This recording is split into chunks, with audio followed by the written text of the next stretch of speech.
Sr. Reitor, minhas senhoras e meus senhores, vamos dar continuidade à sessão que estava prevista neste Congresso e vamos estar a eleição do Sr. Professor Carvalho Rodrigues. Como toda a gente conhece o Sr. Professor Carvalho Rodrigues, não é preciso fazer um grande introito, uma grande introdução, visto que uma vez eu prometi a casa de levar comigo, onde estava o futebol, e um dia ao futebol que toda a gente queria levar para o Sr. Professor. E o Fluminense fazia perder. De maneira que toda a gente sabe que o Sr. Professor Carvalho Rodrigues. No entanto, há aspectos muito importantes que nós queremos que se saibam. É que o Sr. Professor Carvalho Rodrigues foi professor desta casa e é professor visitante desta casa. O Sr. Professor Carvalho Rodrigues pertence ao Conselho Científico desta casa.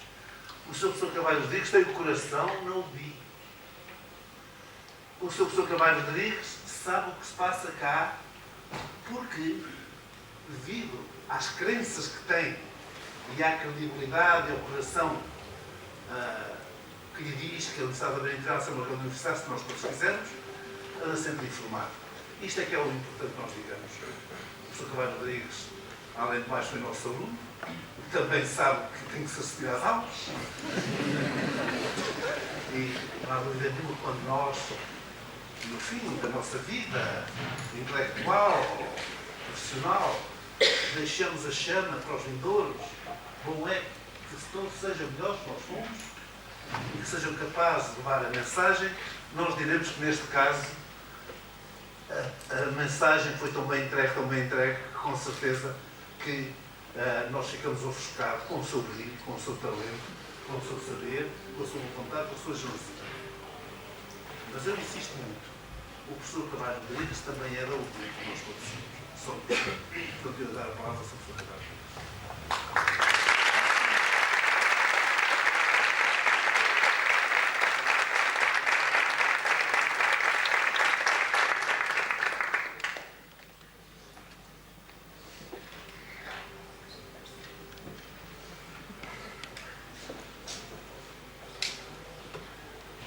Sr. Reitor, é para mim um privilégio vir à Universidade da Beira Interior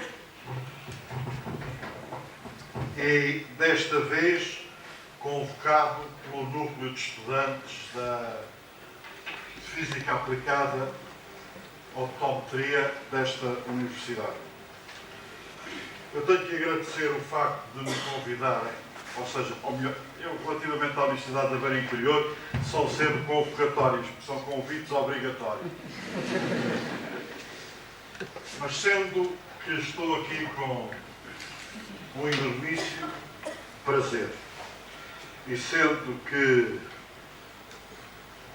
não venho cá mais vezes porque a minha vida de artista não me permite, mas faço sempre com uma grande emoção, e é com grande emoção que venho até aqui à Beira ver muitos dos optometristas que lançaram as bases da optometria em Portugal e que providenciaram e se organizaram de tal maneira que hoje fosse possível, ou é que seja possível, ter um curso superior nesta universidade. Aliás, foi uma decisão tomada num congresso de óptica realizado na Feira das Indústrias em 1979. Está escrito. Uma das conclusões desse congresso. E hoje vejo que tenho aqui um auditório cheio de juventude.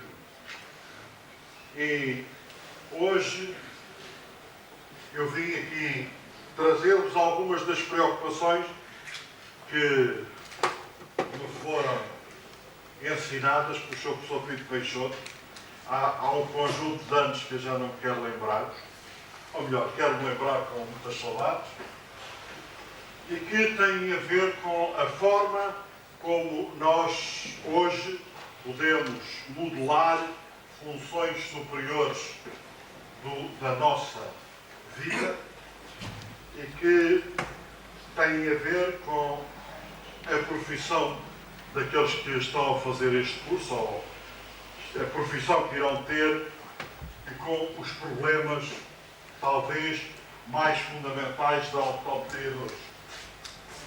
Nós, hoje, vamos examinar são as várias funções que nós fazemos com bastante facilidade e que têm a ver com o facto de nós sermos capazes de ver, classificar, reconhecer, identificar e descrever as cenas mais complexas que se nos põem diante de nós.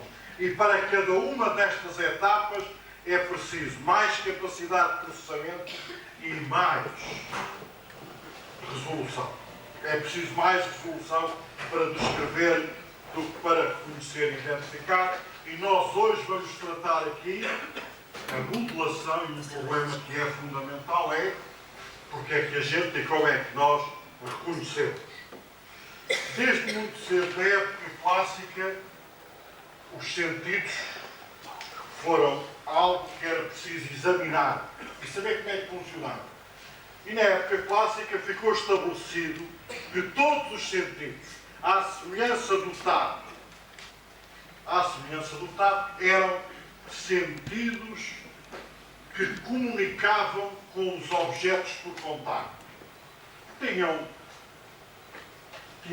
Sabiam tratar as sensações dadas pela pele, pelo contacto, sabiam ou tinham a intuição que o som eram modulações de pressão que vinham até acariciar o tímpano como batente da alma e, de facto, as disciplinas que havia na época clássica numa universidade que houvesse aqui na Egitânia seriam apenas a mecânica, o calor, o som e a óptica, porque eram estes os sentidos e todos os sentidos eram tratados como sendo táteis, era o contacto com os objetos.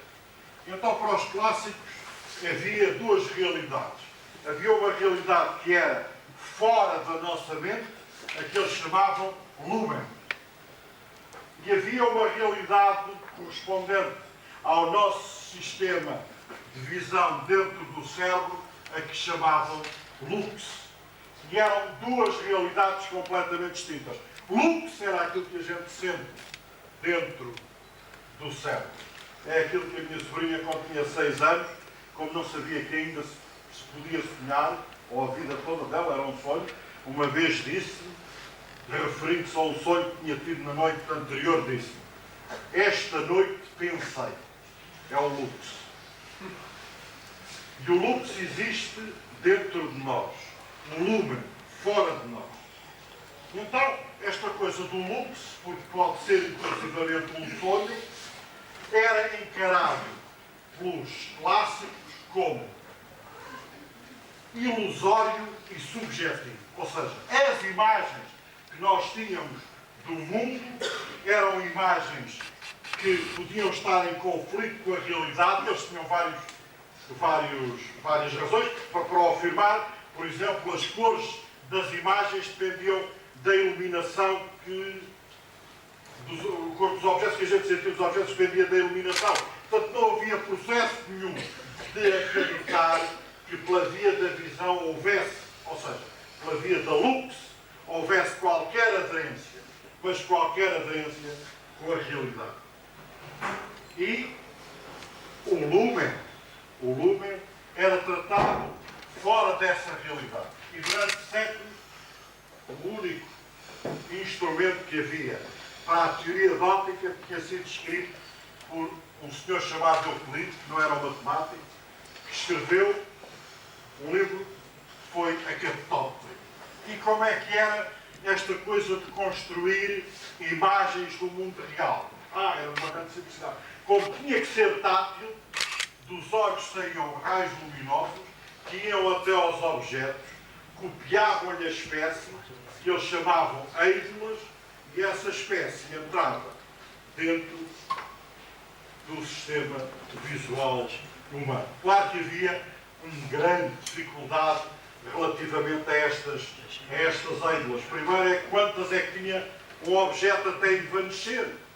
Os orientais ainda acreditam que não se lhe pode tirar fotografias, cada vez que eles tiram uma fotografia, tiram-lhe um bocado da alma. Era um bocado como esta história das ângulas. Mas depois tinham outra dificuldade, que era quando estavam ali na Copa da Beira e olhavam para a Serra da Estrela, como é que uma ídola do tamanho da Serra da Estrela entrava os milímetros da pupila do olho. Ou mesmo eu. Muito difícil. Muito difícil. Mas foi assim durante os séculos, até ao século XI, quando apareceu um senhor que ficou no Ocidente conhecido por Al-Azhar e que de facto se chamava Ibn al-Haytham. E o que este senhor disse foi uma destas coisas de ser o olho humano que envia raios até aos objetos, para lhe tirar as ângulas e voltar a levá-las até dentro do sistema visual, é muito complicado por duas óbvias razões. A primeira é que o lux, ou seja, as imagens, existem mesmo quando eu tenho os olhos fechados. Mesmo. Mais se quiserem experimentar uma sensação de imagem perene, olhem um bocado para o sol, dizia ele. E se tiverem um bocado a fritar o sol, fecham os olhos e a imagem do sol vai lá continuar no lux. E depois outra coisa, então, se tiverem muito tempo a olhar para o sol, os olhos começam a arder. Então, os olhos criariam raios luminosos que saíam deles até aos objetos, de tal maneira que magoassem o próprio órgão. Não podia ser. E então, passou a escrever-se que os objetos eram constituídos por pontos, que deles é que vinham os raios luminosos, e depois era uma complicação como é que esses raios luminosos formavam uma imagem e continuava a ser o lúmen, eram os raios luminosos que agora vinham dos objetos de cada ponto e não do objeto todo, de cada ponto vinham raios luminosos, mas para a construção de uma imagem semelhante, reconhecível, isso não havia ainda possibilidade, e mesmo depois deste senhor, ninguém em ciência ou em tecnologia dizia que se podia alcançar a verdade através da visão, porque a visão era ilusória. E claro que houve homens que depois tiveram as traduções deste senhor árabe, que foram Bacon, Becker e especialmente Vittel. Até que no século XIII, os colegas dos optometristas não licenciados, os não licenciados que estão nesta sala que são optometristas, no século XIII não foi em universidade nenhuma que foram descobertas as lentes de correção de presbítria. Não foram. Foram pessoas que as faziam. E aí a complicação ainda foi mais. Porque se não era possível estabelecer como é que as imagens eram criadas, então a ilusão era maior, porque a gente com uma lente à frente de um objeto distorcia, aumentava, uma azeitona parecia um balão. Então, como é que era possível, se a visão já era ilusória, se nós utilizássemos instrumentos ópticos para saber como é que era a realidade, ainda mais ilusório era. De modo que em todas as universidades do século XIII, XIV e XV se ensinava que, apesar desta história da óptica ser muito engraçada, pela visão não era possível conhecer a realidade. Mas, se essa visão era auxiliada por instrumentos, ainda pior. E colegas vossos do século XV juntaram lentes e fizeram telescópios. Os telescópios não foram feitos nem por Galileu, nem por Newton. Foram feitos por profissionais de óptica. Assim como hoje, a óptica do século XVI era como o Silicon Valley de hoje. Aliás, o Galileu, uma das facetas que nunca se conta é que ele ficou às tantas rico porque alugava o telescópio dele para os mercadores olharem do campanário para a lagoa em frente de Veneza e ver se os navios vinham lá ou não, porque com o telescópio feito pelos ópticos, eles conseguiam saber se eles tinham chegado às águas seguras da lagoa de Veneza 4 ou 5 dias antes. E estão a ver que quem lidava com produtos na bolsa que havia em Veneza, saber 4 ou 5 dias se os navios iam chegar seguros ao Porto de Veneza ou se estavam perdidos, era uma endormícia fantástica. Mas o Galileu fez mais do que isso, apontou o telescópio para Júpiter e para as suas luas. E escreveu os seus movimentos num livro que ficou a ser chamado O Mensageiro Sideral. E então os seus colegas universitários fizeram o pior que podiam ter dito. Porquê? Porque a teoria prevalecente é que com visão e com imagens do mundo, as imagens, ou seja, o lux era ilusório, não se podia chegar à verdade, e quem usasse, além disso, usar instrumentação, ainda mais longe da verdade estava. E, portanto, não foi a Santa Inquisição que foi lá buscar o Galileu, foi os senhores seus colegas. E mais, e fizeram outra coisa. Escreveram ao Kepler, dizer assim, ó, este senhor, porque o Kepler também, do meio académico vigente da altura, acreditava que não era possível descrever a realidade nem com visão e muito menos com instrumento. E então mandaram-lhe o telescópio que o Galileu tinha utilizado e disseram, veja lá os dislates que ele diz relativamente aos movimentos dos satélites de Júpiter. Mas Kepler já tinha descoberto a sua lei e viu os movimentos dos satélites através do telescópio que lhe tinham mandado da universidade onde o Galileu ensinava. Porque o que ele escreveu é que ele escrevesse uma carta a dizer que aquilo estava tudo mal para o expulsarem da universidade. Os colegas, não era a igreja. E então, aconteceu que o Kepler já tinha descoberto as suas leis. E as leis do movimento dos satélites de Júpiter jogavam com os dele e ele escreveu uma carta a dizer que, de facto, aquilo coincidia com as observações que ele tinha feito. E mais, escreveu um livro que foi um livro de óptica até ao início do século. Chamava-se Dióptrica. Foi escrito em 1611 e mais tarde os comentários a Vitel. Existem cópias na Academia das Ciências hoje. E nesse momento, o lumen, ou seja, o suporte para a visão, apareceu triunfante, porque Kepler, pela primeira vez, diz o seguinte: cada objeto é constituído por um conjunto infinito de pontos, cada ponto manda um feixe de raios divergentes que depois eu sou capaz de fazer convergir mediante lentes, de tal maneira, escreveu, que existe uma semelhança muito grande geométrica entre a imagem e o objeto. E nesse momento, com Kepler, o lumen aparece triunfante. Ou seja, a partir de Kepler, para além do lumen estar triunfante, ou seja, os raios que vêm do objeto, o lux passou a ser a verdade. E nós passámos todos a acreditar naquilo que vemos e mais, a utilizar instrumentos científicos para chegar à verdade. Mas depois aconteceu esta coisa terrível, que foi, passou-se a traduzir tudo em linguagem corrente e perdeu-se o latim. Porque ao perder-se o latim, perderam-se dois conceitos que eram separados e que hoje nós temos separado, e que eram o conceito de lumen, que passou a ser o objeto da física, e a lux, que passou a ser conhecida pelo grande público, tudo por lux. Passámos de dois conceitos a ter a mesma palavra para dar os dois conceitos. E o que é esta coisa da luz e da óptica? É tudo aquilo em que a energia suportada no lumen é maior do que a agitação térmica à sua volta.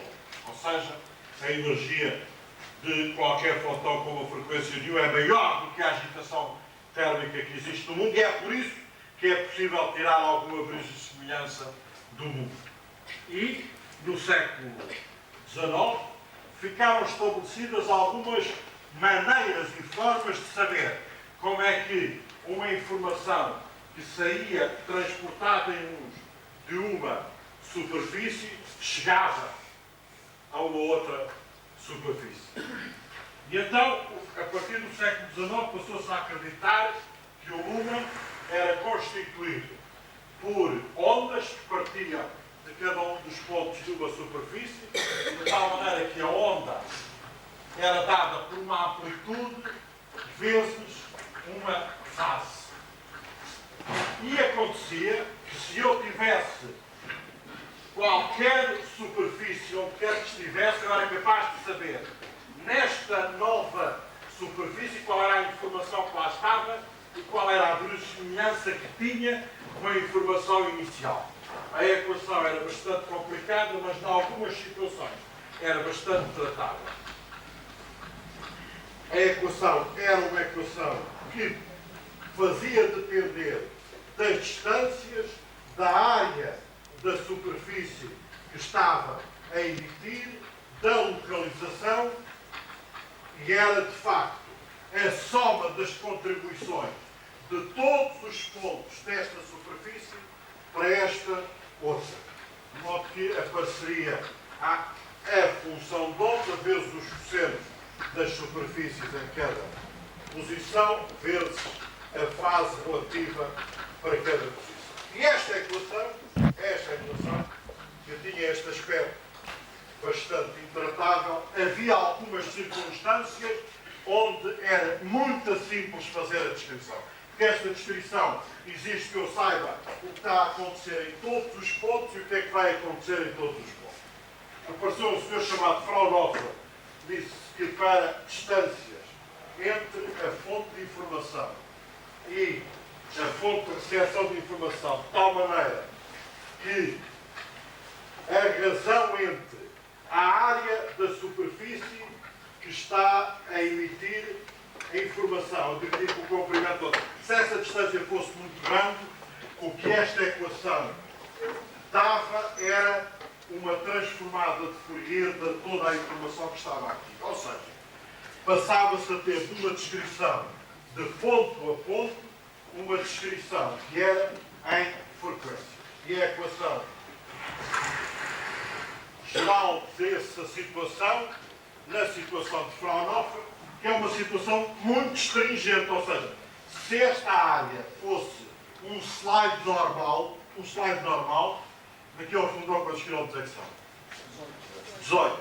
Então, com o comprimento de onda à volta do amarelo, isto queria dizer que se vocês pegavam num slide aqui e no fundão estavam a ver a transformada de Fourier do slide, também não adianta muito, mas é o que Mas essa transformada de Fourier tinha algumas implicações de enormíssima importância. E uma delas é que podia a luz suportar duas descrições. E essas duas descrições são as descrições que nós fazemos da vida da maior parte das situações. Nós temos duas maneiras de escrever esta sala. Uma é eu dizer o nome de cada um de vós e dar as coordenadas da posição. Em termos computacionais é uma coisa louca de números. Outra coisa é eu dizer a posição ali do Nuno Lopes e depois dizer que está uma pessoa sentada, não sei quanto, de metro a metro. E isto é a transformada de Fourier. É a descrição das frequências que lá estão. E tem um aspecto que é muito mais fácil de tratar. E claro que, na transformada de Fourier, o que existem aqui são frequências ao longo do eixo do X e frequências ao longo do eixo dos Y. E esta transformada de Fourier, quando a gente passava desta situação para esta, havia uma outra situação que foi estudada por um senhor chamado Fresnel, que não era tão exigente como esta de Fraunhofer, e que dizia respeito às situações em que a distância entre a fonte emissora de informação e a receptora de informação era, por exemplo, como temos aqui na sala, só maior que a área emissora. E nessas situações acontecia que esta equação da transformada de Fourier, esta, vinha multiplicada por um termo que dependia da área, ou seja, era E e lambda Z é ao quadrado mais Q ao quadrado. E isto fazia com que este parâmetro estragasse nestas condições a possibilidade de passar de uma descrição das posições para uma descrição mais fácil em frequência. Mas acontece que, por uma grande sorte, por uma enormíssima sorte, quando a gente coloca uma lente convergente na passagem da informação do objeto para o foco dessa lente, acontece que se esta área onde está a sair a informação estiver a duas vezes a distância focal, naquele plano focal fica a transformada de Fourier, porque uma lente faz uma transformada de Fourier eliminando aquele fator. E isto foi uma enormíssima descoberta. Ou seja, qualquer lente, incluindo o nosso cristalino, faz uma coisa que, em termos de computação, se quiser, uma função muito simples. Calcular em computador a transformada de Fourier leva muitos minutos um computador super rápido a calcular. Qualquer lente faz o cálculo da transformada de Fourier, ou seja, passar da descrição das posições para a descrição das frequências à velocidade da luz, a duas dimensões. E depois, se a gente conseguir que esta informação se propague até uma zona onde a lente forma a imagem da zona de onde saiu a informação, ou seja, se nós obtivermos uma imagem do objeto, o objeto e imagem conjugado, acontece que tem no plano focal a transformada de Fourier da informação e no plano onde está a imagem, a inversa da transformada, que é a imagem. E é por isso que nós temos a verossimilhança entre a informação que sai do objeto e a que sai da imagem. Mas claro que esta possibilidade da transformada de Fourier faz com que eu seja capaz de analisar objetos muito difíceis, como por exemplo este objeto que é um vírus da peste suína africana. Visto ao microscópio eletrónico, a estrutura não é visível, é possível ver, não é possível nem reconhecer, nem identificar. Mas com um sistema destes que faz a transformada de Fourier, vocês são capazes de ver estas regularidades, estão a ver estes pares de pontos à volta deste ponto central. Isto corresponde a ter várias moléculas que estão a enrolar. É possível mesmo, conhecendo a descrição em frequências do objeto, fazer o reconhecimento, a identificação e a descrição de um objeto muito complexo, de uma maneira muito simples. De tal maneira que é possível, para a transformada inversa, determinar a sua estrutura e saber mesmo construir desta imagem em que é possível apenas ver a sua transformada de Fourier, a sua imagem inversa, e isto é um modelo de computador. E agora é preciso saber correlacionar este modelo de computador para ver se tem aderência com a realidade. E acontece também que os sistemas ópticos são suscetíveis de fazer muito facilmente a correlação entre duas funções, e acontece que a luz não tem influência, não tem aqui nada do humano por meio. Nada. A propriedade intrínseca da luz é a capacidade de se autorreconhecer. E autorreconhece com funções de correlação. Isto é o resultado da correlação desta estrutura real do vírus da peste suína visto no microscópio eletrónico. Isto é a estrutura desenhada em computador. E veem, tem um máximo no centro e depois 6 pontos à volta que correspondem às frequências essenciais. E então isto queria dizer que se a luz é capaz de por si só reconhecer, nós éramos capazes de construir máquinas que reconhecessem e fizessem uma observação sem trabalho.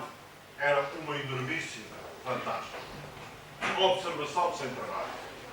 E para isso houve alguém, no início deste século, que se socorreu do conceito do demónio de Maxwell.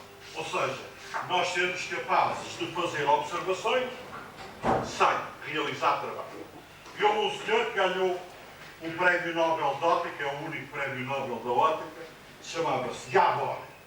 E inventou uma máquina para ser capaz de contrariar, fazer provar se seria ou não possível fazer uma observação sem gastar energia. E isso seria o ápex para nós reconhecermos uma máquina que reconhecesse sem gastar energia.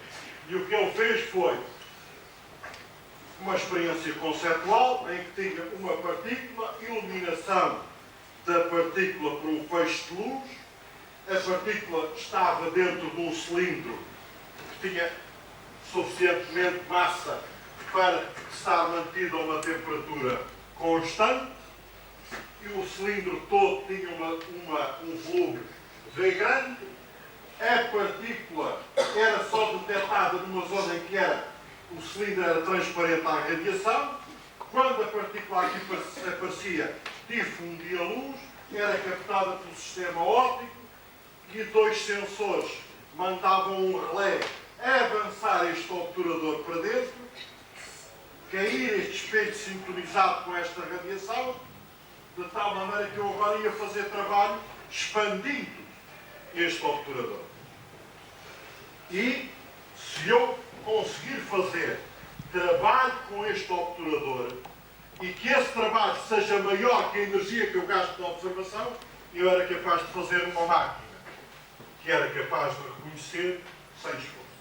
E claro que este volume, se este volume for V pequeno, o trabalho realizado por aquele obturador é dado por KT vezes o logaritmo do volume total sobre o volume da zona onde está a transparência para a radiação. Mas estão a ver que quanto tempo é que eu tenho que dar tempo suficiente para que isto seja isotérmico, a expansão do obturador. Portanto, o tempo, se for ΔT, o tempo que a partícula está naquele volume, o tempo que está no volume V pequeno é ΔT, volume pequeno é tipo volume total. E agora acontece esta coisa que tem a ver com as propriedades das transformadas de Fourier. É que se eu quiser ter uma energia correspondente a este tempo, muito pequena, de tal maneira que este epsilon seja menor do que o trabalho que eu estou a realizar, eu tenho que ter um feixe de luz muito pouco intenso e muito confinado naquela região. E acontece que para eu ter um feixe de luz muito confinado numa região, e tendo à sua disposição todo este volume V, eu tenho que somar pelo menos N ondas, ou seja, tenho que somar V a dividir pelo volume V pequeno de ondas. E para cada onda eu tenho que ter pelo menos um fotão daquela frequência, ou seja, para fazer aquela absorção. Porque no regime das frequências as coisas são como são, eu vou gastar uma energia que é o volume grande sobre o volume pequeno vezes cada fotão que tem que estar para cada uma destas oscilações. Então, este é o valor mínimo que eu gasto para fazer uma observação. E estão a ver que esta relação é completamente falsa, porque o logaritmo da relação dos volumes, o logaritmo de V sobre V é menor do que a razão dos volumes, e uma das definições que nós demos para a óptica é que os fotões tinham sempre mais energia que a energia térmica. Então isto queria dizer que não havia volta a dar, que era impossível fazer observações sem gastar energia, e mais, era impossível ter feixes muito pouco intensos e muito confinados. Isto veio a ser conhecido como, isto é uma resultante direta do segundo princípio termodinâmico e veio a ser conhecido por todos como o princípio de incerteza de Heisenberg. Ou seja, se eu tiver a fazer medidas com luz durante este tempo, eu tenho que gastar pelo menos aquela energia de uma maneira, de tal maneira que o produto seja constante.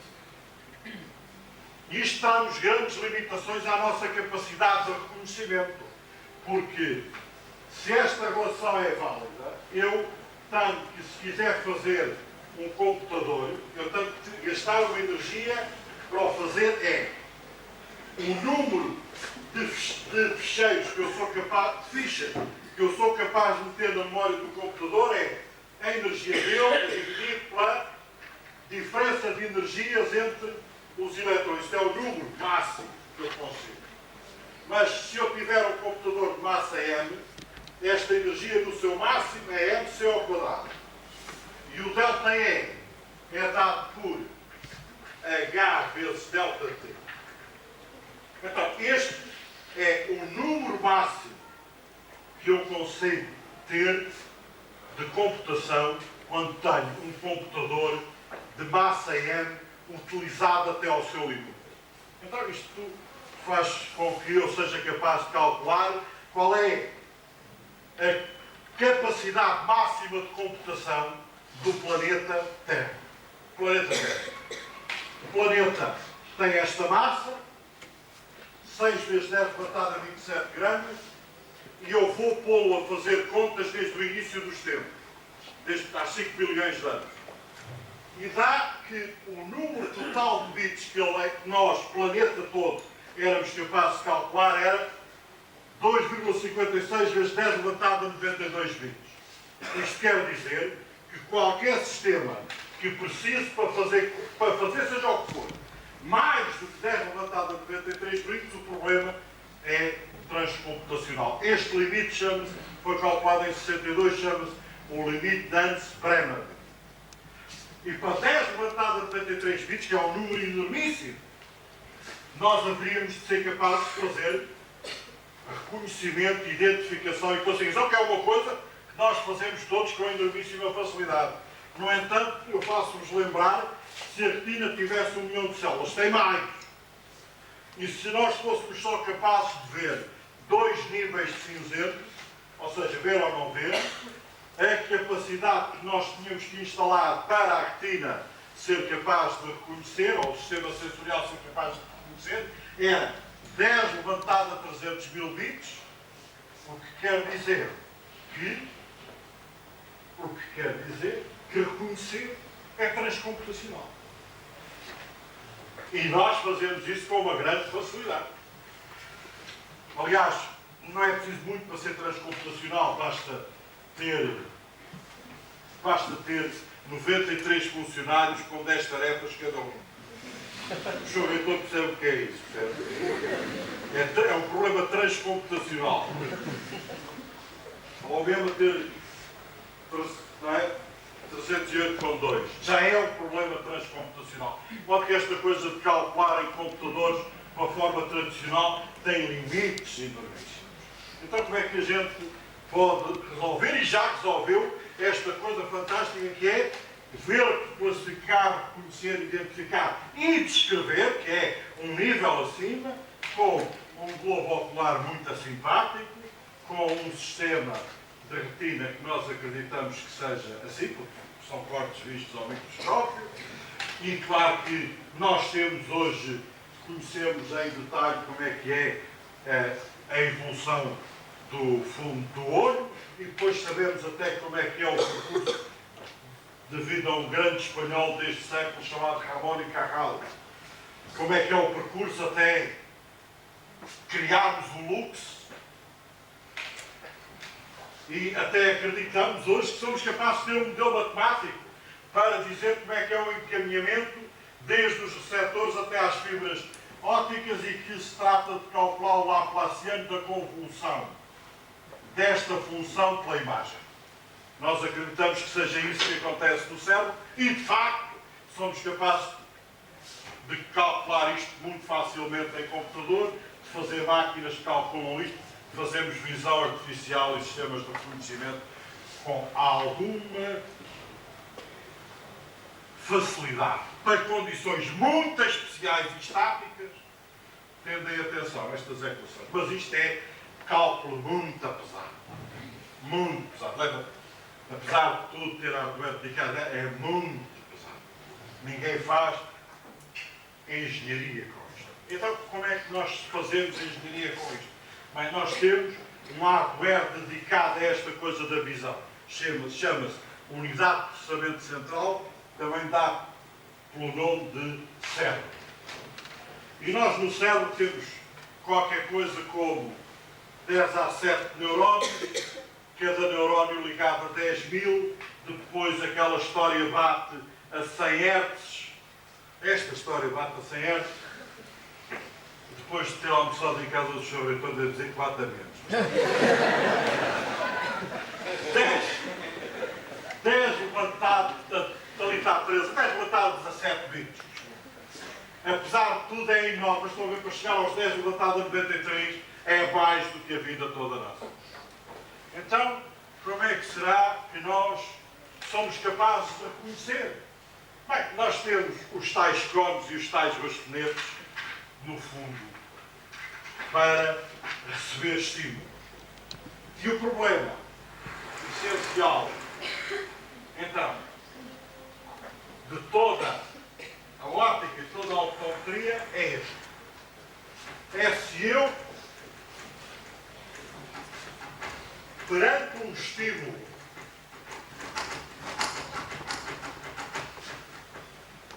prometo não partir muito.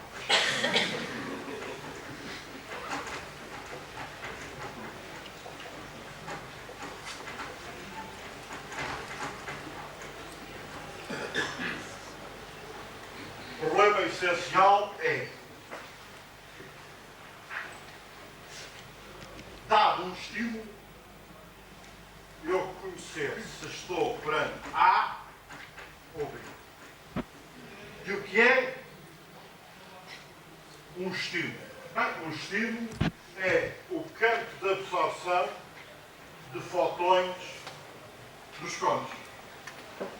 Então, eu o que tenho é que decidir se a probabilidade de eu ter este campo de absorção, dado o estímulo A, qual é a relação que ela tem com a probabilidade de eu obter o mesmo campo de absorção nos cones, dado o estímulo B.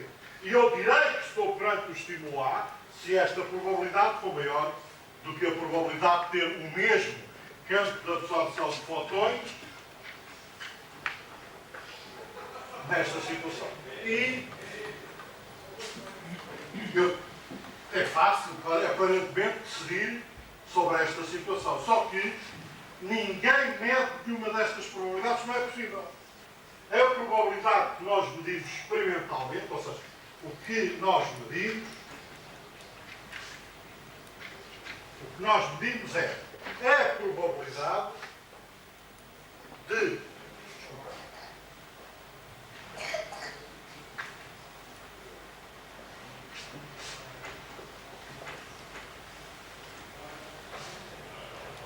eu tenho um campo de absorções D, que é o estímulo, e agora eu quero saber se estou em A ou B. Ou seja, quero saber se tenho A dado o campo de estímulos D, ou se tenho B dado o campo de estímulos D. Mas o que eu meço, o que eu de facto meço é, em condições laboratoriais, eu ponho lá um estímulo A e sou capaz de medir qual é o campo de absorção dos fotões nos cones. E esta é o que eu meço. E posso também medir a mesma quantidade para o estímulo B. Acontece que houve um senhor que se chamava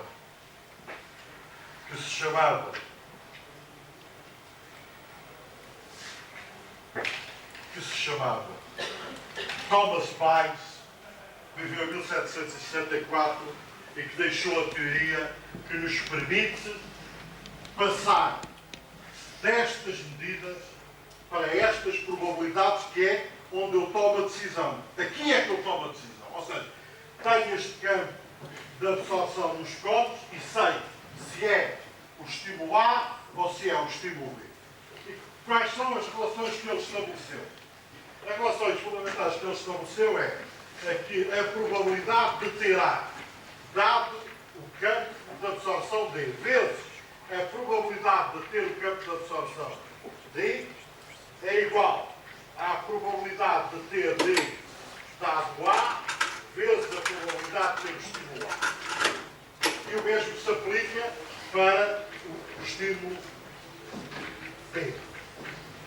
Então, vê que estas duas relações são completamente apropriadas para eu fazer a razão entre os membros, porque esta probabilidade eu não a meço, e eu tenho agora umas quantidades que eu meço e outras que eu não.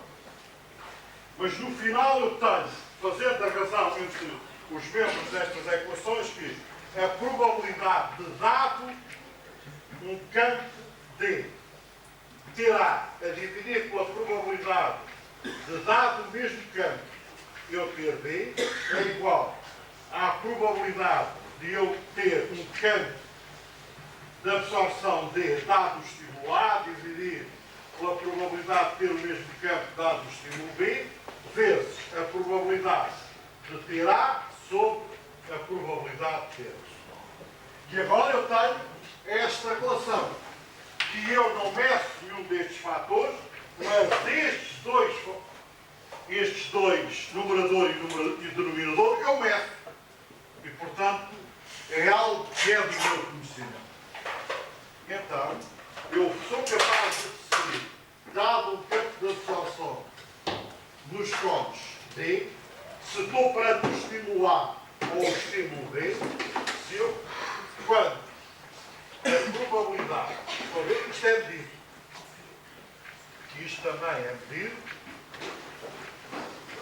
for maior que a probabilidade de ter B a dividir pela probabilidade de ter A. A esta relação chama-se a verosimilhança de dado A e B ter o campo de absorção D. E quando a verosimilhança é maior do que a razão entre as probabilidades de ter B sobre A, eu digo que tenho o estímulo A. Mas isto é extremamente exigente para mim, porque eu tenho que saber uma carradaria de coisas antes de começar a fazer o que é que seja para conhecer. É muito complicado. Então, vamos fazer uma situação mais simples. Uma situação mais simples é aquela em que eu elimine este fator em que eu tenho que saber as probabilidades de ocorrência de B e as probabilidades de ocorrência de A. Nessas condições, o que eu faço é dizer, nessas condições, o que eu faço é uma situação bastante mais próxima daquilo que eu posso trabalhar matematicamente, e vou dizer que a probabilidade de acontecer B é igual à probabilidade de acontecer A. Isto são dois acontecimentos que eu tenho para conhecer. Digo que são iguais. E digo que o número de fotões médio para o estímulo A é μA. E para B é μB. E acontece que, da mecânica quântica, nós sabemos que se o estímulo tem este número de fotões, quantos é que são absorvidos pelas moléculas que fazem a fotossensibilidade. Eu sei calcular. E o cálculo dessa relação diz que a probabilidade de eu ter D, uma absorção de D fotões, tendo uma emissão média de μ, é dada pela distribuição de Poisson. É μD sobre D fatorial elevado a menos μ. E claro que a relação para eu decidir se é A ou B é a probabilidade de ter D dado A seja maior que a probabilidade de ter D dado B. E sendo a probabilidade de absorção de um fotão num cone dada pela equação de Poisson, e apesar de nós sabermos que existe muito de regras de junção de estímulos de cones, do tipo das regras dos autómatos polares, nós podemos considerar que dois cones são independentes. Então, isto quer dizer que a probabilidade de eu ter a absorção DI no cone I e ter uma absorção DJ no cone J dado o estímulo A é igual ao produto de ter a absorção DI dado o estímulo A no cone I vezes a probabilidade de ter DJ no cone J dado o estímulo A. E se eu fizer as contas utilizando a equação de Poisson para os DIs e os DJs e fizer o produto por todos os cones que eu tenho, eu chego à seguinte relação. É que o somatório de DI para todos os cones, isto é a taxa que eu sou capaz de fazer fotossensibilização em cada cone, vezes o logaritmo neperiano de μAI sobre μBI for maior que o somatório dos estímulos que chegam a todos os cones vindo do estímulo A, só menos o somatório daqueles que vêm do estímulo B. Nestas condições, eu tenho o estímulo A presente. E acontece que esta relação, o logaritmo neperiano entre os fotões médios dos estímulos, pode ser entendida como a sensibilidade da receptividade à fotopigmentação no cone I de um determinado neurónio. Ou seja, esta equação pode-se escrever por DI, WI, maior que o somatório das excitações dos fotões dos estímulos A e B. E o que é curioso é que esta relação é uma relação que aparece também na teoria dos circuitos neuronais. Aliás, esta equação chama-se o perceptrão, desde 1980, o perceptrão de Rosenblatt. E o que é que a gente sabe lá das eletrónicas?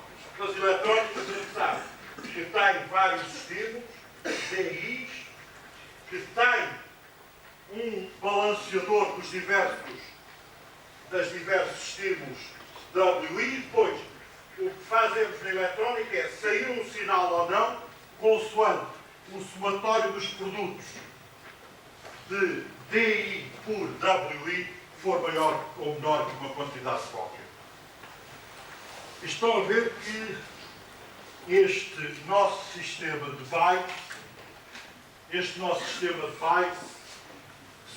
para reconhecimento, faz isto. Tem os diversos sensores, tem probabilidades estabelecidas a priori, combina-as com estas equações todas, resulta um conjunto de probabilidades, que são estas que aqui estão escritas, e a gente toma uma decisão. Bem, se isto fosse assim, se nós funcionássemos assim, isto fazia com que nós tivéssemos que ter o conhecimento completo de todos os acasos, ou seja, o acaso de eu chegar a casa e a minha mulher não ter que dar de penteado. Não é? Porque a gente chega a casa, a mulher mudou de penteado e diz, olha, não é aqui, está muito embora. E garanto-vos que estes, quando as senhoras mudam de penteado, este miúdo muda à farda. Este dia também. E outras coisas. Mas, o que exigia é que eu tivesse o conhecimento completo dos acasos. É isto que a teoria de Bayes existe. E o acaso conhecido a posteriori, não está no nosso conhecimento inicial. Por isso simplesmente não existia lá. Aliás, desde o século XVII que nós perdemos, para além do lumen e do lux, mais anteriores, perdemos duas palavras que nos fazem hoje uma falta terrível. E passámos a chamar tudo com a mesma palavra. O acaso não tem a ver com o nosso conhecimento, é uma propriedade das coisas. Passaram a ser ambas as palavras tratadas como probabilidade. E no entanto, o acaso, quando eu lanço uma moeda ao ar, sem caras ou cruz, diz é 50%. Depende de mim ser 50%. Não, é uma propriedade do objeto. E para estabelecer, eu tenho que ter tempo que chegue para estar aqui a fazer experiências de lançar a moeda ao ar. Que é para ver se a frequência com o que acontece é, de facto, metade das vezes caras, metade das vezes cruas. Agora, quando eu falo em probabilidade, não é isso que quer dizer. O Sr. Professor Pinto Paixão vai me desculpar, mas quando aparece lá o senhor do Instituto Nacional de Meteorologia e Geofísica, diz assim, não, o tempo para amanhã. Este ano acertam sempre, porque eles dizem que vai chover e pronto. Mas quando dizem o tempo para amanhã, o tempo para amanhã. O tempo para amanhã é construído pela combinação de vários argumentos. Cada argumento prova uma proposição com uma determinada probabilidade e a contrária com outra probabilidade. De modo que o que a pessoa lá diz no tempo para amanhã, porque amanhã é um ato único, não é repetido na experiência do passado. Não há séries temporais anteriores. Não existe conhecimento a anteriori. Só existe conhecimento a posteriori. Então isto quer dizer que o senhor que vai lá vai emitir uma opinião. O que é, de acordo com o Erasmus no Elogio da Loucura, aquilo que nós todos mais gostamos de ter. Bom, e uma opinião é sempre o que nós temos. Por exemplo, as leis de gravitação do Newton. A lei de gravitação do Newton faz com que este giz ou outro qualquer caia sempre em cima desta vez. É não? É? Sempre. Mas agora, quem já sabe o segundo princípio da termodinâmica e a natureza estatística disto, sabe que existe uma probabilidade de 10 levantado a menos 23 do raio do giz, em vez de cair para cima da mesa. Ou seja, este argumento, lei da atração universal, prova em 99,23 zeros que o giz cai para cima. Mas prova com 10 levantado a menos 23 que ele não vai cair.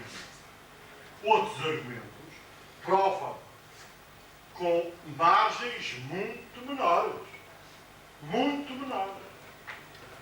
E isto é que é a probabilidade. Quando a gente diz é provável, o que a gente está a dizer é que combinou argumentos para saber quão certo nós estamos de qualquer coisa.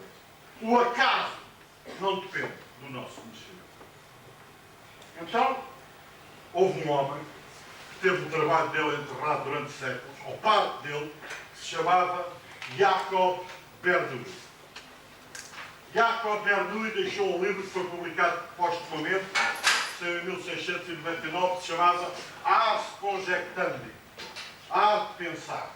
E deixou-nos lá duas noções. Uma que era a probabilidade aleatória, ou seja, o acaso.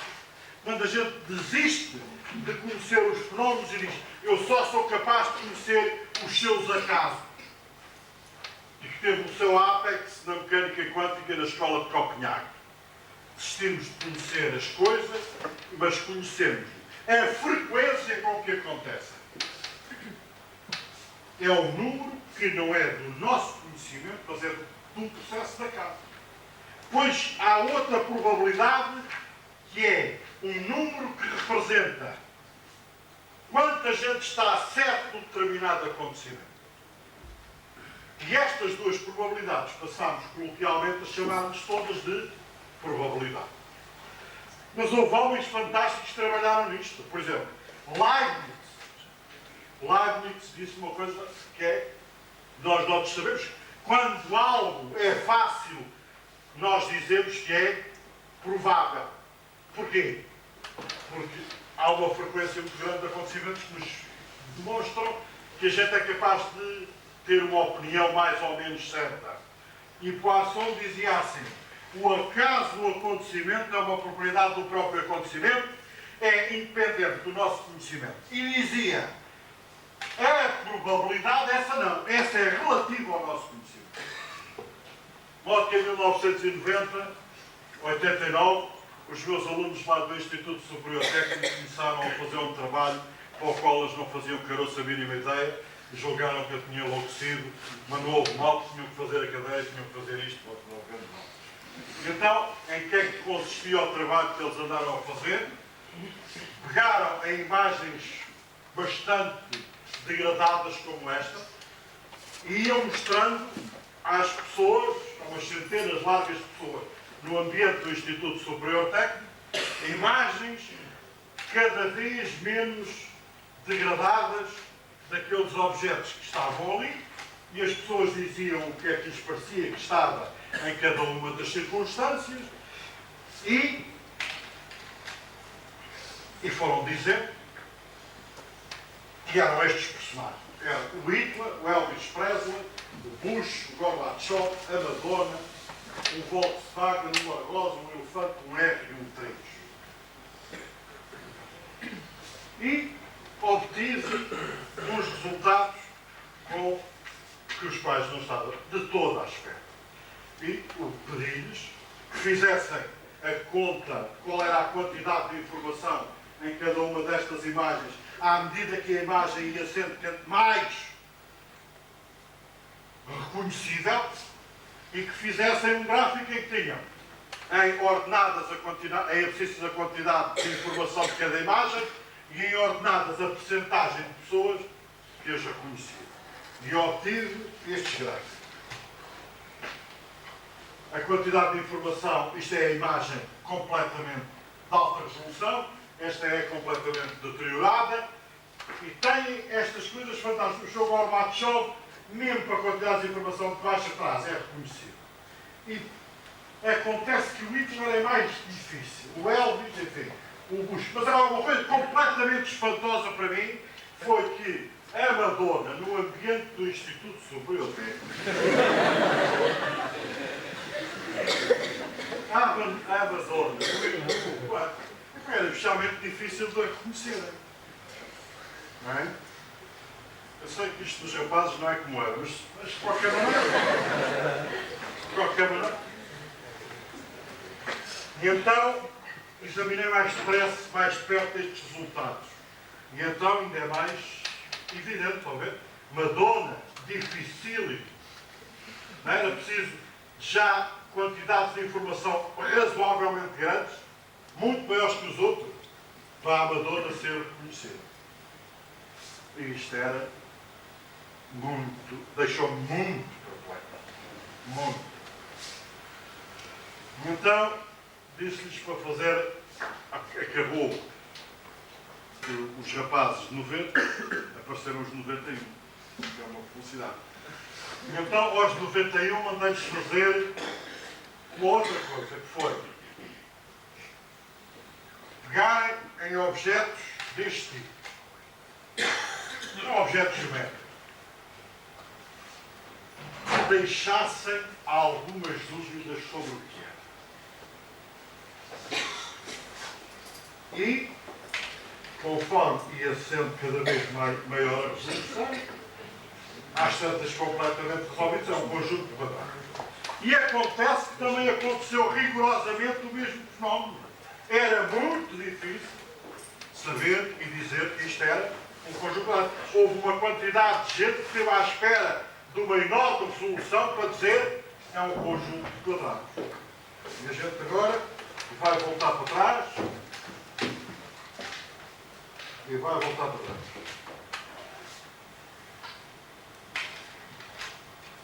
E porquê é que a Madonna é tão difícil de reconhecer? É porque pode ser, de acordo com as respostas, a Marilyn Monroe ou mesmo a Marlene Dietrich. E o Gorbachev, porque é que era muito fácil? Porque tem uma assinatura, que é a mancha chamada de vinho do Porto, na cabeça. Mas a Madonna, muito difícil, porque era duvidoso. Então esperavam que a quantidade de informação fosse muito elevada. Muito elevada. E o mesmo aconteceu nos quadrados. Então a ver que o Hitler também era difícil, apesar de ter uma assinatura tão indelével e geométrica como tem o Gorbachev. Uma assinatura é uma mensagem geométrica de grande força. Agora, qual foi a dificuldade do Hitler? É que podia ser o Charlot para o mesmo bigode. Então isto quer dizer que nós reconhecemos de uma maneira que não é... E os quadrados, então, é rigorosamente a mesma coisa. Os quadrados é que as pessoas diziam, os alunos até escreveram no relatório que fizeram, estes resultados não podem estar bem. Porque há muita gente que espera pelo final para dizer que são quadrados. Porque havia gente que estava a julgar que eram janelas, outros que eram portas. E então isto de reconhecer tinha algo por trás. Algo por trás. E acontece que o Sr. Jacob Bernoulli já sabia porquê. E no seu livro Ars Conjectandis ele diz assim: mas habitualmente há mais do que um argumento a favor ou contra a proposição. E o que estragava o reconhecimento imediato de Madonna é que havia mais do que um argumento. E portanto, na combinação dos argumentos, a probabilidade de ser Madonna ou não era muito difícil de estabelecer.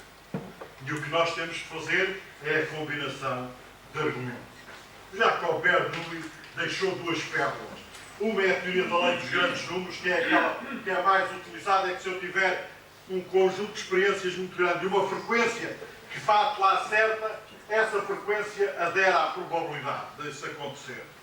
Mas a outra foi as regras para combinar probabilidades a partir de argumentos.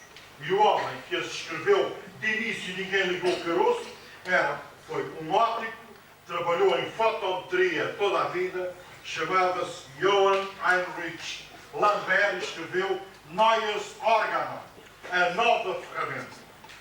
E a nova ferramenta em que é que consistia? Numa coisa extremamente simples, era de aritmética pura, e ele estabeleceu-a quando quis estabelecer as regras de fotometria. E o que é que dizia? Tinha a ver com a coisa essencial que nós temos de cada vez que queremos fazer reconhecimento, que é combinar argumentos. Combinar argumentos. Então, vocês podem dizer, bem, então vamos fazer uma escola. Sim. E vamos dizer assim, um argumento qualquer. Argumento. Existe P vezes e não existe C vezes. Num total, A, B mais C. De cada vez que existe,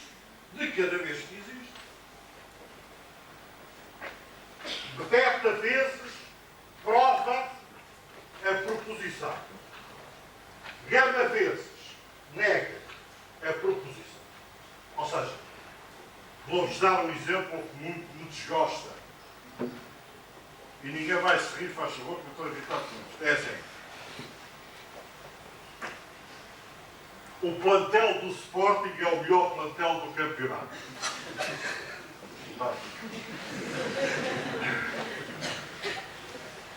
Este argumento prova com uma probabilidade de 1 a dividir por 15 que se ganha o campeonato. E com uma probabilidade de 14 a dividir por 15 que não se ganha o campeonato. Mas está fora de discussão essa coisa do plantel ser o melhor. Todos os argumentos provam uma proposição e o seu contrário ao mesmo tempo. Então, vamos ver o que é que acontece quando? O argumento existe sempre. Se existe sempre é B igual a 1, C igual a 0. Quando existe prova beta, alfa, V, no total, beta mais gama igual a alfa. Prova beta mais alfa a proposição e gama mais alfa ao seu contrário, isto dá igual a 1. Mas agora, suponham que o argumento existe B vezes, não existe mais. Então, se o argumento existe B vezes, prova é proposição, uma probabilidade B sobre A, vezes beta sobre alfa. Prova a proposição e o seu contrário, B sobre A, gama sobre alfa. Então, isto quer dizer que a probabilidade de provar a proposição e de provar o seu contrário é igual a B sobre A, e isto é menor que 1. Ou seja, eu tenho situações em que a soma das probabilidades de todas as possibilidades que eu tenho não somam 100%. Quando combino os argumentos, falham argumentos. E esta história de eu ter possibilidade de ter a probabilidade de provar mais a probabilidade de negar inferior a 100%. Há outras situações em que isto acontece. Isto quer dizer que eu tenho sempre não uma probabilidade que algo aconteça, mas um intervalo de probabilidades entre um valor máximo e um valor mínimo da probabilidade. Porque elas não são. E de facto, um dos homens que chamou a atenção para este fenómeno, também não ninguém lhe ligou nenhuma, chamava-se Bull, e no seu livro Leis do Pensamento, Laws of Thought, escrevia: entre estes limites, entre aqueles limites de probabilidades, é certo que encontraremos a probabilidade procurada e que ela é independente de toda nova experiência. E foi assim até que em 1966 apareceu um senhor chamado Dempster, um matemático, Dempster. E depois, até 1988, os senhores chamados Dempster, Schaffer e Euclides. E o que estes senhores fizeram foi, ao contrário do que Bayes tinha feito no século XVIII, e que é o corrente hoje, que é pensa em termos dos modelos de probabilidades aleatórias, Dempster não fez nada disso. E disse, o que é preciso é pensar em termos da fiabilidade e significado dos vossos argumentos.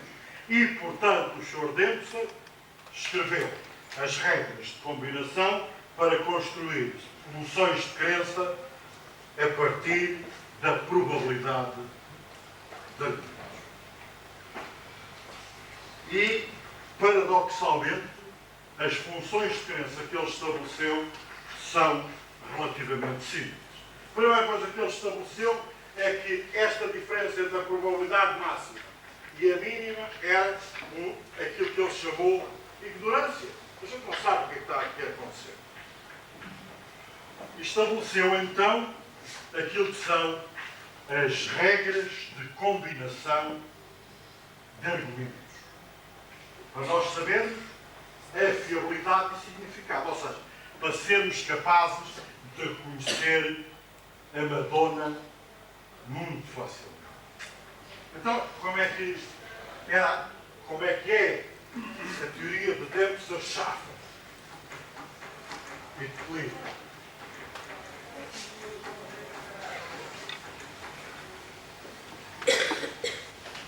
A teoria de Dempster-Schaffer baseia-se nisso. Se eu tiver um conjunto BI o conjunto B de conjuntos BI de argumentos. E se eu construir um peso para este conjunto B igual ao somatório da probabilidade de eu, por cada argumento BI, ter uma implicação que é decidir que é o conjunto B, eu construo para todos os conjuntos A que estejam incluídos em B, eu construo uma função de crença somando a força ou peso dos argumentos B. E chamo isto a minha crença no conjunto A. É de uma simplicidade enorme. Como é que eu faço isto? É assim. Estabeleço uma tabela em que tenho aqui argumentos, tenho aqui os pesos de cada argumento e depois, por adição, estabeleço a função de crença. E agora, o que é que acontece quando eu tenho um conjunto enorme de possibilidades, como é o caso de ter a Marilyn Monroe, Marlene Dietrich, a Madonna e sei lá bem o quê?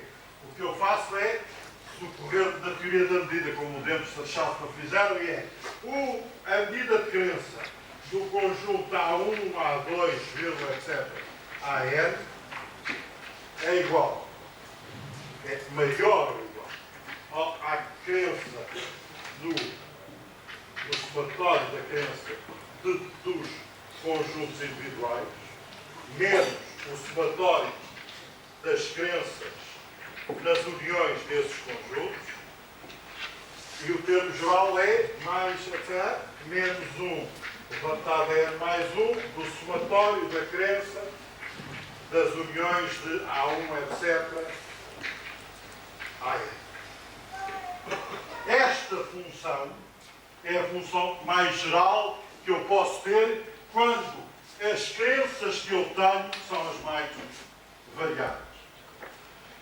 E mais, eu posso construir estas tabelas para um conjunto de especialistas, ou seja, se eu quiser saber lá das atrizes de cinema, chamo 2 especialistas e cada um deles tem argumentos diferentes, tem um M1 e uma função, tem pesos diferentes, funções de crenças diferentes. E o grande segredo do Schultz, Dempsey e Schaffner, foi estabelecer como é que as diferentes crenças se podem combinar. E a equação geral é uma equação muito simples, também é da teoria da medida, é que eu combino de uma forma linear um produto normal, os conjuntos de funções de crença que eu possa ter. E claro que para construir estes conjuntos eu tenho que calcular estes M's. E no cálculo dos M's existe uma dificuldade. No cálculo dos pesos dos argumentos. E a dificuldade que existe é que quando eu tenho uns conjuntos de argumentos, eu posso, por exemplo, se tiver um especialista 1 e outro especialista 2. E agora quero calcular quais são os pesos que eu tenho do conjunto destes 2 especialistas. E o que eu tenho é que M1, 2 é dado a primeira relação de Corr deste sistema de combinação de sistemas de crenças e tenho que é o somatório de M1 para o conjunto B vezes M2 para o conjunto C de argumento para todos os Bs e Cs, de tal maneira que B setado com C dá o conjunto A. Só que, muitas vezes, um conjunto de argumentos e outro conjunto de argumentos têm interseções que não são vazias, mas não são o conjunto A, ou seja, são argumentos contraditórios.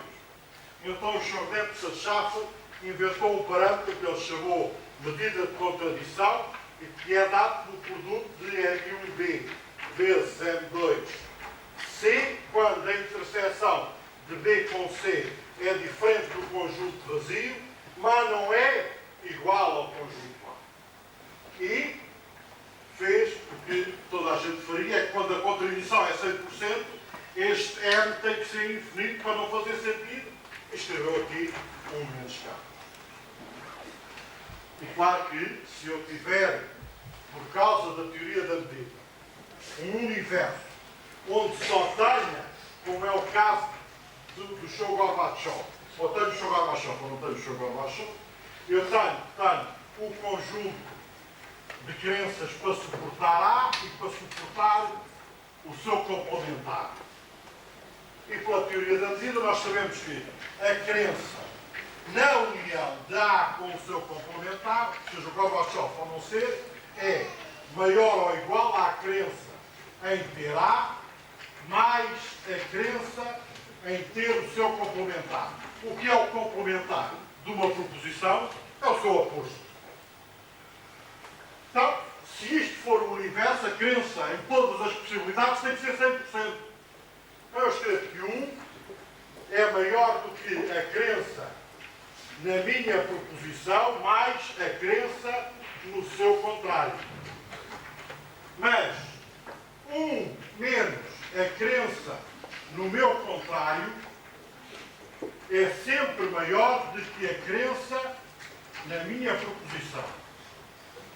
Mas este 1 menos a crença do complementar é a capacidade de eu refutar o contrário, ou seja, de opor o contrário da proposição. A esta função chamou o Sr. Dempsey plausibilidade. Então isto quer dizer que quando a plausibilidade para um sistema A for maior do que a medida de crença no sistema A, eu sou capaz de tomar uma resolução e dizer assim, eu reconheço o sistema A. De modo que o método de Dempsey-Schaffer é mais complexo. Existe que a gente calcule um conjunto de crenças e plausibilidades que tenha um sistema de crenças a priori. Se quem não souber quem é a Madonna, não é capaz de conhecer quem é a Madonna. E então, o Sr. Engenheiro Pedro Melo, que está a fazer o doutoramento comigo na Universidade de Trás-os-Montes e Alto Douro, começou também a fazer umas coisas que não sabia para que eram. E essas coisas eram bastante estranhas e correspondiam ao facto de ele andar a mostrar aí pelo país fora imagens deste tipo. Mas daquele tipo. E eu tinha guardado para mim um sistema de medidas de força de argumento relativamente àquela imagem que é uma imagem muito de baixa resolução de uma imagem muito focada, que é a imagem da Marilyn Monroe. E o meu sistema, a priori, que eu estabeleci para as respostas que viessem a ser dadas, é que se lhe dissesse que era pessoa, era o argumento que usaria para dizer que era a Marilyn Monroe com 1%, mas se dissesse mulher já era 50%, atriz não sei o nome, era 95%. E um dia, o Sr. Engenheiro Pedro Melo mandou-me os resultados das suas indagações, até disse aqui o dia, acho eu, no dia 7 de dezembro de 1995. E tem aqui o que as pessoas responderam para diversos graus de perda de resolução até à resolução máxima. E os resultados eram qualquer coisa deste tipo. Pessoas que, com uma resolução péssima, diziam que era uma pessoa, gosto de cabeça, até que depois às tantas começaram a partir daqui, toda a gente já dizia que era a Marilyn Monroe. Só que nós fizemos então um quadro. E este quadro tinha as probabilidades aleatórias calculadas por método de Bayes. Então, a ver com as probabilidades aleatórias calculadas por método de Bayes, eu aqui, com um grau de precisão certo, à medida que este número vai aumentando, a resolução vai diminuindo. Medida de grau certo, eu era capaz de dizer que estava a Marilyn Monroe. Mas agora, pelo método de Dempsey-Schaffer, quando a plausibilidade for maior ou igual ao sistema de crença, eu posso dizer é Marilyn Monroe, que é aqui. Ou seja, eu era capaz de dizer, com esta imagem, era a Marilyn Monroe pelo método dos sistemas todos. E só era capaz de dizer que era a Marilyn Monroe aqui, pelo método de Bayes. Estão a ver que existe uma enormíssima diferença. E é que, se calhar, o nosso sistema de reconhecimento é mesmo um sistema. Aliás, É tanto o sistema de crenças que Jacob Bernoulli dizia aquelas coisas sobre as quais, por revelação, percepção, julgamento, conhecimento próprio ou de outra forma, existe tal certeza que não podemos de forma alguma duvidar que existam ou vão existir no futuro, faz com que nós, com esta imagem de tão baixa resolução, já tivéssemos reconhecido que era amador. E por isso, a percepção é um problema da física. Muito obrigado.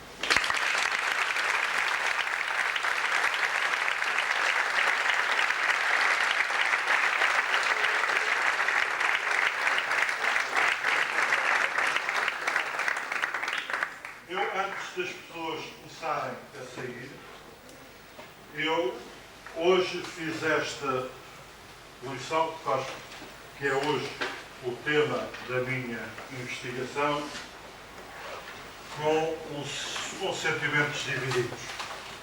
É uma grande alegria estar aqui entre vós, mas acontece que também é um momento em que os senhores alunos da Universidade da Beira Interior e os professores da Universidade da Beira Interior, eu próprio e todos nós, temos que lembrar um dos grandes homens da optometria deste país. Era de Amarante, nunca deixou de vir a nenhum congresso de optometria da nossa universidade. Foi um pilar da optometria em Portugal, contribuiu decisivamente para a existência de cursos e da dignificação da profissão. Contribuiu decisivamente para que aos jovens de Portugal fosse dada a oportunidade a nível universitário de estudarem estas coisas de que eu aqui falei e de terem uma profissão. E deu também um enormíssimo realce às relações que fomos estabelecendo com optometristas da nossa querida Espanha, e era um amigo que eu hoje quero lembrar, com quem estive muitas vezes, com quem aprendi muito, todos nós aprendemos, que era um homem de bem, de honestidade, e na designação sempre presente dos portugueses, era um homem bom, ou seja, era o nosso querido amigo, o Sr. Freitas da Amarante, à senhora que aqui está presente, as nossas amigas. Muito obrigado.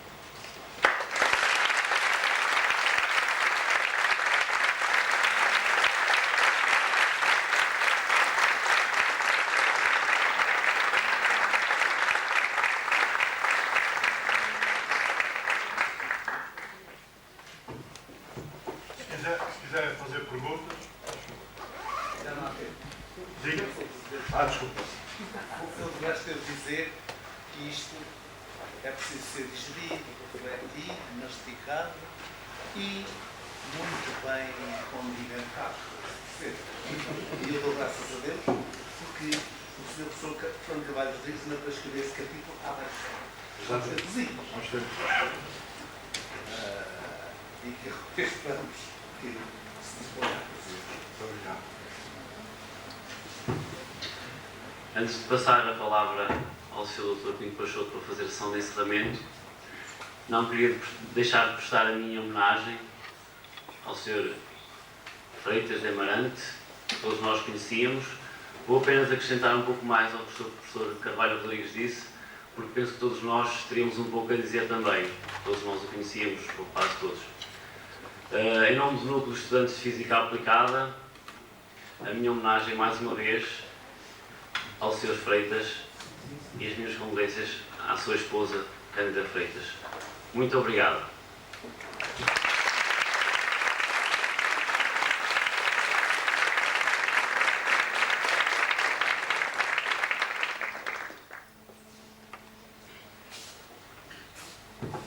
Queria chamar então a Sra. Cândida Freitas para uma pequena lembrança do Núcleo de Estudantes. Oferecer uma pequena lembrança. Obrigado.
Eu falo sentimental.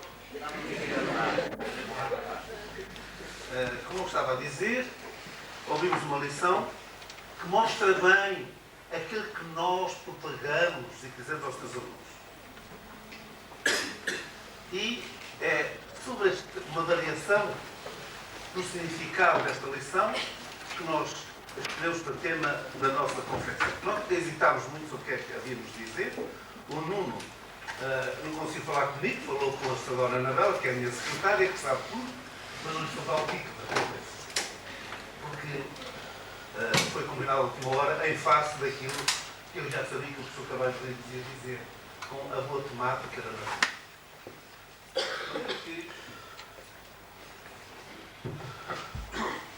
Que é mais cômodo, para não verem número de folhas que eu trago. Ora, nós vamos tratar de um assunto importantíssimo para os nossos jovens. Eu vou tratar do problema da ciência e tecnologia. E para evitar devaneios de expressões, excursões e tentaculares, e para não deixar ser, digamos, levar, eu vou ler. Eu não gosto de ler, mas paciência. Será o meio mais económico para todos sairmos em paz e sossego e enfrentar a nossa vida. De maneira que o tema que eu vou tratar, portanto, é a ciência e tecnologia. Viram um paradigma, nós temos aqui vários paradigmas. A ciência que emergiu depois da revolução intelectual dos séculos XVII e XVIII foi a força que imprimiu a toda a sociedade uma nova atitude e uma nova maneira de estar no mundo. Não se trata apenas de uma ciência construída sobre as ruínas de outras ciências do passado, nem de uma transferência de ciências de uma cultura ou de uma civilização para outra cultura ou para outra civilização. É uma ciência nova, construída sobre o alargamento do conhecimento objetivo do universo que rodeia o homem, em vez de um conhecimento especulativo quase dogmático. Depois de Galileu, ficou assente que proposições puramente lógicas podem ser destituídas de qualquer significado em face da empirologia do real. E dizia: eu sei muito bem que uma só experiência ou demonstração concludente produzida pela parte contrária é suficiente para deitar por terra e destruir 1 milhão de argumentos plausíveis.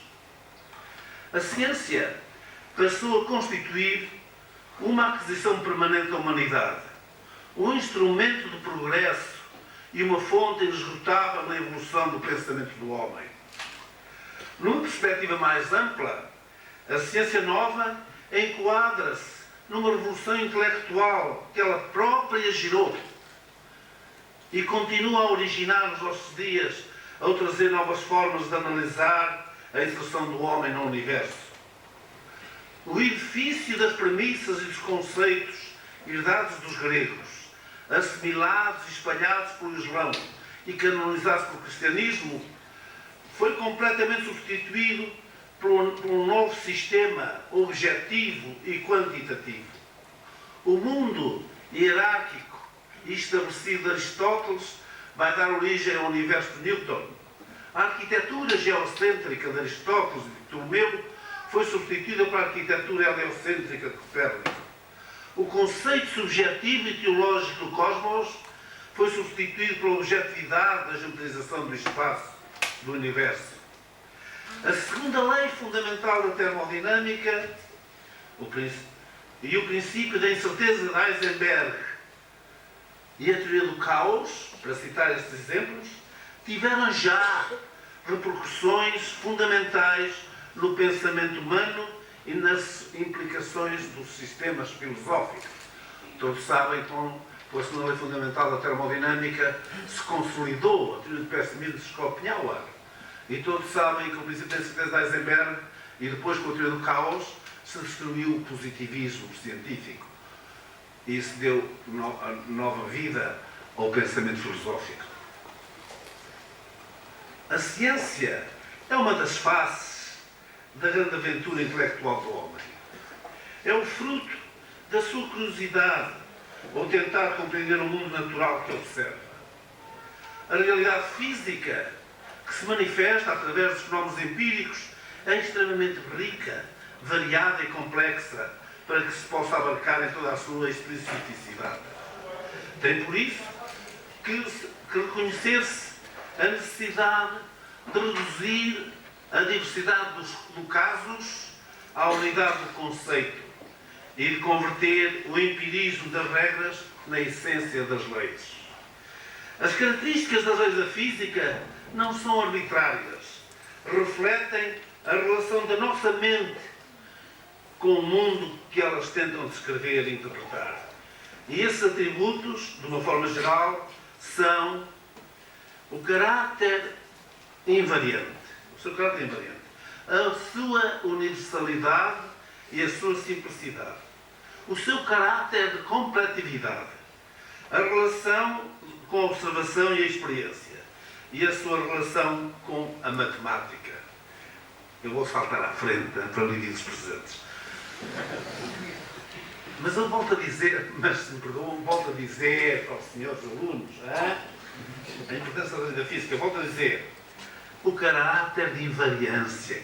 Isto quer dizer que se um fenómeno se mede à segunda-feira, continua a medir-se e a ter o mesmo valor se medir à sexta-feira. Está bem? Quer dizer, a invariância no tempo. Mas se nós medirmos aqui, ou se medirmos em Salamanca, o fenómeno é o mesmo, é a invariância no espaço. Estão a ver a importância disto?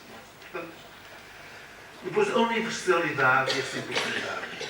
A universalidade, porque as leis traduzem fenómenos tanto no mundo em que nós vivemos, tanto na Covilhã, como na Miuzela, como em Lisboa, como na Terra, como nas galáxias. Nós fazemos esta profissão de fé. A universalidade das leis da física e a sua simplicidade. Sempre que vejam uma fórmula complicada, desconfiar é escoça necessária. As leis da física são simples. Mesmo estas leis que aqui apresentou o Sr. Professor Carvalho Rodrigues, para quem estiver dentro do assunto, são relativamente simples. Eu, por exemplo, ali com o seu professor Santos Silva, quando estávamos a ver uma tão chamada Fourier e aquelas coisas todas, metemos aquilo ao bolso, embrulhamos e desembrulhamos. É um esboçado para nós, porque estamos habituados, temos essa pragmática, temos essa linguagem. E todos se lembram. E foi muito bem que o seu professor Carvalho desde que tivesse falado no princípio da incerteza de Heisenberg, na teoria da relatividade, na emissão e na absorção, para que os senhores alunos percebam porque é que têm que estudar física da radiação. Mas eu passo à frente do resto. Só quer dizer que a matemática é uma maneira concisa, precisa e económica, é uma riquíssima cábula para traduzir a física. Pronto.